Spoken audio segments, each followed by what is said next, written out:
अस्सलाम वालेकुम friends, welcome back to my channel. कैसे हैं आप लोग? उम्मीद है सब खैर खैरियत होंगे। तो आज की इस वीडियो में इस तरह के स्लीव्स वाली फ्रॉक की कटिंग और स्टिचिंग करने जा रहे हैं। ये बहुत ही स्टाइलिश सी फ्रॉक लग रही है और इस तरह की फ्रॉक काफ़ी ज़्यादा ट्रेंडिंग में चल रही है समर वेयर के लिए। तो हमने 4 मीटर ये जॉर्जेट फैब्रिक ले लिया है और ये फॉल वाला फैब्रिक है। तो प्रिंटेड फैब्रिक ये बहुत ही खूबसूरत सा फैब्रिक है। इससे हम फुल साइज़ गर्ल्स के लिए फ्रॉक बनाएंगे, मतलब कि फुल साइज़ में मीडियम साइज़ 34, 36 और 38 साइज़ तक की लड़कियों के लिए फ्रॉक मेजरमेंट होगी। तो सबसे पहले हम कपड़े को चौड़ाई में फोल्ड करेंगे और टॉप पार्ट की जो लेंथ होती है उसके लंबाई के अकॉर्डिंग कपड़े को कट करके अलग कर लेंगे। तो चौड़ाई यहाँ पे हम चेक कर लेंगे, 22 इंच चौड़ाई आ रही है फोल्ड करके। तो इतने में हमारी चौड़ाई परफेक्ट होगी। 16 इंच की लेंथ लेते हुए टॉप पार्ट के लिए कपड़ा यहाँ पे कट करेंगे। यहाँ पे क्योंकि कपड़ा पतला है तो इसके लिए टॉप पार्ट के लिए हम 2 लेयर लेंगे। तो अभी फ़िलहाल एक लेयर से हम मेज़रमेंट करके कटिंग करेंगे, उसके बाद दूसरी वाली लेयर को कट करेंगे। तो ये रहा कपड़ा, इसको 4 फोल्ड करेंगे और फोल्डेड साइड अपनी साइड रखेंगे। इसकी लेंथ आप देख सकते हैं 16 इंच है। सबसे पहले नेक की डीप के लिए मार्क करेंगे। तो 4 इंच यहाँ पे नेक की डीप के लिए मार्क कर लेंगे और सीधी लाइन ड्रॉ कर लेंगे। डीप वाली लाइन पे सीधी लाइन ड्रॉ करेंगे और विड्थ के लिए यहाँ पे 4 इंच पे मार्क करेंगे, क्योंकि इसका नेक थोड़ा ब्रॉड होता है। तो इसके लिए 4 इंच विड्थ पे मार्क करके इस तरह से बॉक्स बना लेंगे। अब इस पैटर्न में आर्म होल की लेंथ इस साइड से लेंगे, क्योंकि आर्म यहाँ पे शोल्डर की हमें मेजरमेंट नहीं करना है, ओनली आर्म होल की लेंथ के लिए 7.5 इंच पे मार्क करेंगे। और चेस्ट की जो हमारी विड्थ है उसके लिए भी मार्क कर लेंगे। तो 10 इंच चेस्ट की विड्थ के लिए मार्क करेंगे। 1 इंच स्टिचिंग का मार्जिन यहाँ पे हमें मिल रहा है। तो अब इस कॉर्नर से जो आर्मोल की लेंथ के लिए हमने मार्क किया वहाँ तक कर्व शेप में मार्क करेंगे, क्योंकि हमें यहाँ पे शोल्डर के लिए मेजरमेंट नहीं करना है। शोल्डर हमारा स्लीव्स में से एडजस्ट होगा। तो इस तरह से हमें इसकी कटिंग करना होगा। तो हम आपको दिखाने के लिए पूरा कपड़ा लिए हैं इस तरह से मेजरमेंट करने के लिए। अब ये ऊपर वाला कपड़ा हमारा वेस्ट हो जाएगा। वेस्ट की विड्थ के लिए भी 9 इंच पे मार्क करेंगे, प्लस 1 इंच स्टिचिंग का मार्जिन लेते हुए क्रॉस शेप में मार्क करेंगे। यहाँ पे आधा इंच का मार्क करेंगे, यहाँ पे भी कर्व शेप में मार्क करेंगे। साइड साइड से टॉप पार्ट की कटिंग करेंगे। अब एक एक्स्ट्रा कपड़ा और लेंगे डबल लेयर में और इसके बराबर उस कपड़े पर कटिंग कर लेंगे। इस तरह से हमारा टॉप पार्ट डबल लेयर में कट हो जाएगा। तो हमने अपने टॉप पार्ट के लेंथ के अकॉर्डिंग इस कपड़े को लिया है, हमने ज़्यादा लेंथ में इसको नहीं लिया है। इसके ऊपर बराबर बराबर सेट करेंगे और इसके बराबर नीचे वाले कपड़े को कट कर लेंगे। शोल्डर वाला जो हमारा मेजरमेंट है वो हमारा स्लीव्स में एडजस्ट हो जाएगा। तो अब हमारा टॉप पार्ट कट हो गया है, सेंटर पे एक छोटा छोटा कट लगाएंगे, क्योंकि जब इसको मिला करके स्टिच करेंगे तो ये ईजी होगा। अब हम स्लीव्स के लिए कपड़ा लेंगे। तो 20 इंच लंबा और 32 इंच चौड़ा हमने स्लीव्स के लिए कपड़ा लिया है, क्योंकि स्लीव्स में शोल्डर के पास से गैदरिंग हो गई इलास्टिक अटैच करके। तो 2 लेयर हमने ले ली है, फोल्डेड साइड अपनी साइड करते हुए दोनों कपड़े को एक दूसरे के ऊपर सेट कर लेंगे। ये हमारे स्लीव्स के लिए कपड़ा है। आप अगर और ज़्यादा गैदरिंग करना चाहते हैं तो 32 इंच से ज़्यादा 35 इंच 40 इंच भी कपड़ा ले सकते हैं। इसकी लंबाई हमने 20 इंच ली। अगर 16 इंच स्लीव्स की लेंथ बनाना है तो 4 इंच हमारे शोल्डर में एडजस्ट हो जाएगा। इसके लिए हमने 20 इंच कपड़े की लेंथ रखी है और इसको फोल्ड करने के बाद यहाँ पे 16 इंच हमने इस स्लीव्स के लिए जो कपड़े की चौड़ाई रखी है 16 इंच, इस तरह से आप देख सकते हैं। तो इसकी ओपन साइड हमने दूसरी साइड रखी, फोल्डेड साइड अपनी साइड रखी। अब टॉप पार्ट को इसके ऊपर यहाँ कॉर्नर पर से सेट करेंगे।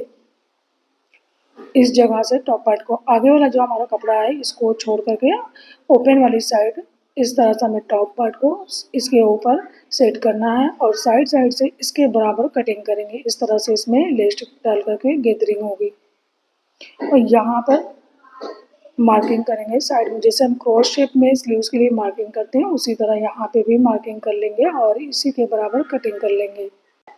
टॉप पार्ट को हटाएंगे। इस तरह से हम इसको सेट करेंगे। इस तरह से हमारे टॉप पार्ट और स्लीव्स की स्टिचिंग हो गई।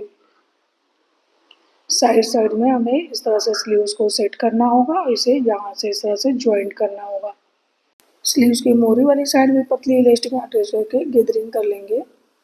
इस तरह से हमें इसकी स्टिचिंग करना है। तो आप अगर और ज़्यादा गैदरिंग वाली स्लीव्स चाहते हैं, कपड़े को और चौड़ा रख सकते हैं, और स्लीव्स को लंबा चाहते हैं तो लंबा भी रख सकते हैं। और अपने साइज़ के अकॉर्डिंग आप टॉप पार्ट की मेजरमेंट करके इसकी कटिंग करेंगे।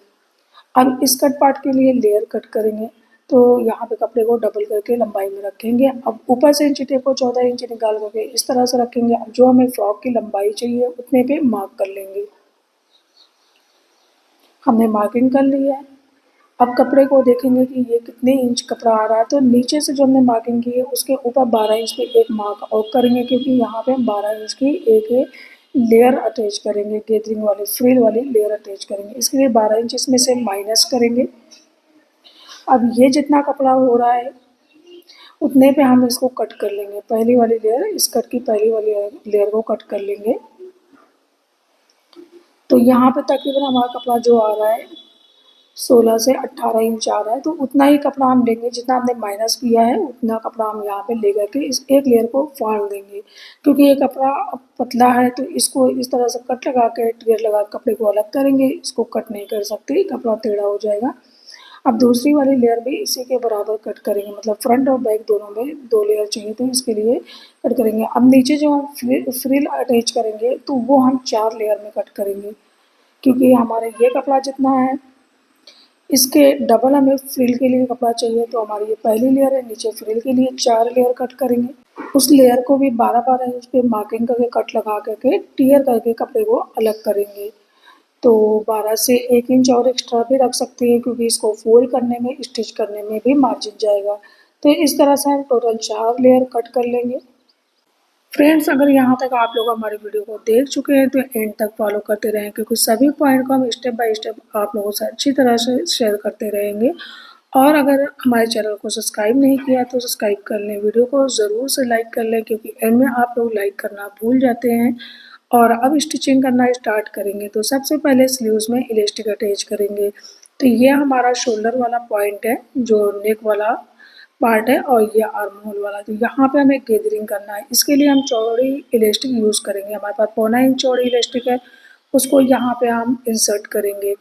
तो हमारे जो नेक की गहराई थी, मतलब कि जो नेक की डीप थी वो 4 इंच हमने ली थी। तो 8 इंच से एक्स्ट्रा 1 इंच हम 9 इंच लंबी ये इलास्टिक कट करेंगे, क्योंकि हम इसे आधा-आधा इंच दोनों कॉर्नर से क्रॉस शेप में कट करेंगे और स्टिचिंग में भी जाएगा। इसके लिए हमने 9 इंच लंबा यहाँ पे इलास्टिक लेना है। ये वाला कॉर्नर हमारा क्रॉस शेप में है, तो इसी शेप में हम इलास्टिक को भी कट करेंगे। इस तरह से इलास्टिक के कॉर्नर को हमें कट करना है। तो आधा इंच से थोड़ा कम लेकर के इसको कट करेंगे। अब जब हम इसको इंसर्ट करेंगे तो बहुत ही फिनिशिंग से ये इंसर्ट हो जाएगा। इसी तरह दोनों इलास्टिक को हम कॉर्नर से कट कर लेंगे।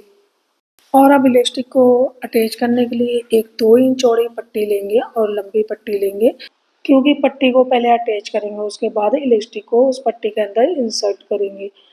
तो 2 इंच चौड़ी पट्टी लेंगे और लंबी पट्टी लेंगे। यहाँ पे इस तरह से आधा इंच का स्टिचिंग का मार्जिन लगा करके इसको अटैच कर लेंगे। सेम इसी तरह की पट्टी हम दूसरी स्लीव्स में भी अटैच करेंगे।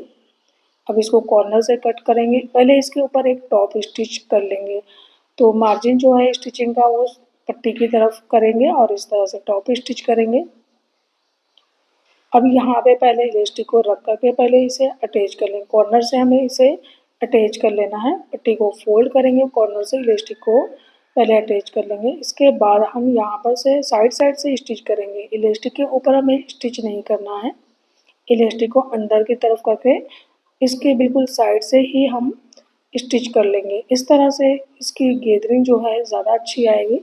और अगर हम कपड़ा यहाँ पे ज़्यादा रखते हैं तो गैदरिंग अच्छी नहीं आएगी। बिल्कुल इसके साइड से ही हमें फिनिशिंग से स्टिच को एडजस्ट करना है।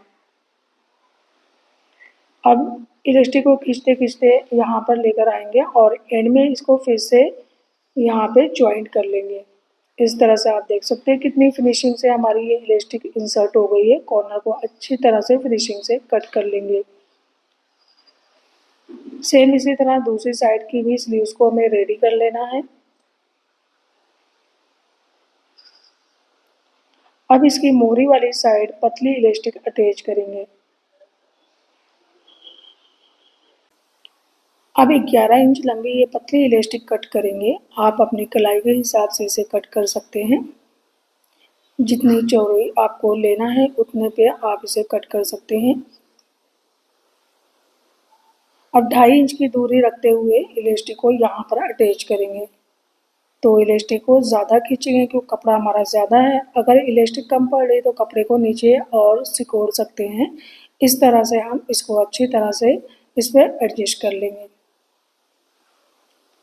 अब आप देख सकते हैं कितनी फिनिशिंग से हमारी ये स्लीव्स रेडी हो गई है। इसमें बहुत ज़्यादा गैदरिंग भी आई है। इतना कपड़ा आपकी स्लीव्स के लिए काफ़ी होगा।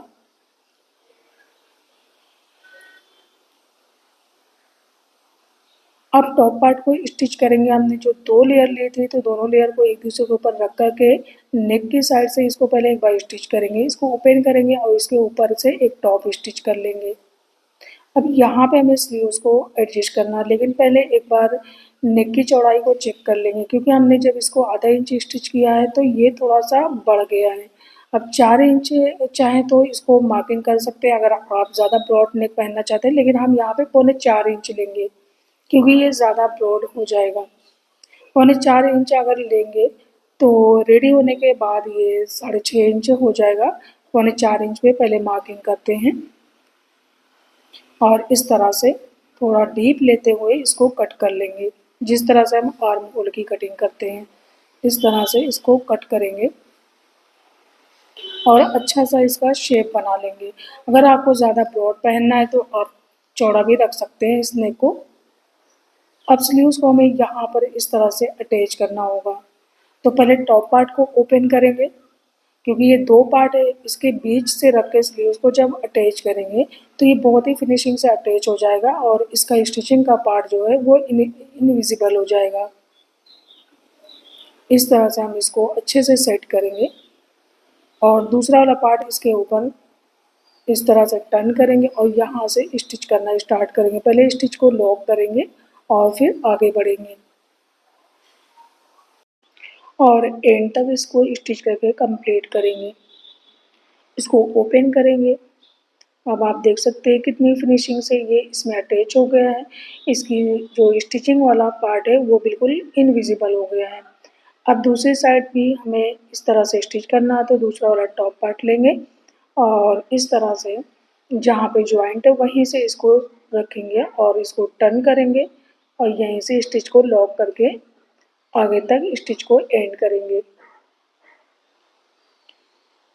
फ्रंट और बैक एक साइड की स्लीव जो है वो अटैच हो गया। अब दूसरे साइड की स्लीव जो है हमें यहाँ पे अटैच करना है। हमें रॉन्ग और राइट का ध्यान देते हुए स्लीव्स को जो है यहाँ पे अटैच करना है। तो रॉन्ग और राइट को पहले ध्यान देना है और एक बार आप इसको कच्चा करके पहले राइट करके टर्न करके देख लें कि अच्छी तरह से ये एडजस्ट हो गया है। उसके बाद स्टिच को पक्का करें क्योंकि यहाँ पे बहुत ही फिनिशिंग से हमें अटैच करना होता है। अगर फिनिशिंग थोड़ा सा कम हुई या ख़राब हुई तो ड्रेस की लुक ख़राब हो जाती है।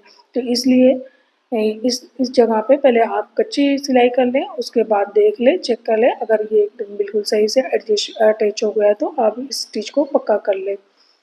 अब साइड से हमें इसे स्टिच करके बंद करना है। दोनों साइड से हमने टॉप पार्ट को स्टिच करके बंद कर लिया। यहाँ पे हमने बेल्ट भी अटैच कर लिया है।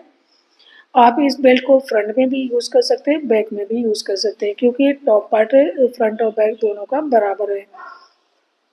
हमने स्कर्ट पार्ट में भी गैदरिंग कर ली है, ऊपर वाली लेयर में हमने गैदरिंग कर ली है। अब हमें यहाँ पे फ्रिल अटैच करना है।